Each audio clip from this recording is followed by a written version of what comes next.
Moving forward अब हम discuss करेंगे components of complex compounds. Her complex compound के कुछ कंपोनेंट्स होते हैं, अब हम उनको डिटेल में डिस्कस करेंगे।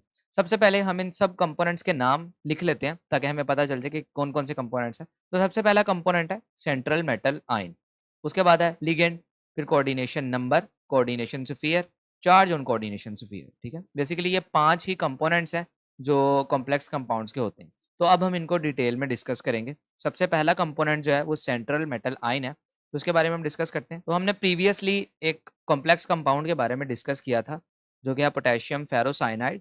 और इसके अंदर अगर हम देखें तो जो हमारा फेरोसाइनाइड ग्रुप है, इसको हम अगर फर्दर इसका स्ट्रक्चर देखें तो इसका स्ट्रक्चर देखें कुछ इस तरह से होता है, जिसमें आयरन का जो एटम है वो दरमियान में लगा होता है और इसके साथ साइनाइड ग्रुप जो होते हैं वो साइड्स पर इसके लगे होते हैं। ठीक है, टोटल 6 साइनाइड ग्रुप होते हैं।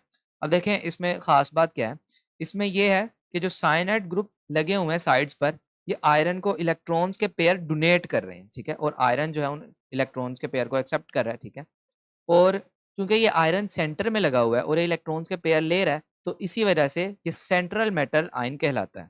और जो साइड्स पर लगे हुए हैं ये साइनाइड ग्रुप हमारे केस में है, तो ये इलेक्ट्रॉन्स के पेयर डोनेट कर रहे हैं, तो इसी वजह से इनको लिगेंड कहते हैं। लिगेंड जो है वो नेक्स्ट कंपोनेंट है। देखें यहाँ पर जैसे ये नेक्स्ट कंपोनेंट है, तो अब लिगेंड के बारे में डिस्कस कर लेते हैं। ठीक है, सेंट्रल एटम का हमें पता चल गया, जो इलेक्ट्रॉन्स के पेयर को एक्सेप्ट करता है डोनर से, तो उसको हम कहते हैं सेंट्रल एटम। और जो डोनेट करता है इलेक्ट्रॉन्स के पेयर, उनको कहते हैं लिगेंड्स। ओके, यहाँ तक तो हमने डिस्कस कर लिया कि सेंट्रल मेटल आयन क्या होता है और लिगेंड क्या होता है। अब देखें लिगेंड की भी कुछ टाइप्स हैं, जैसे कि हमें पता है कि साइनाइड ग्रुप जब भी आयरन से अपना बॉन्ड खत्म करेगा तो इस पर नेगेटिव चार्ज आ जाएगा, और इस नेगेटिव चार्ज की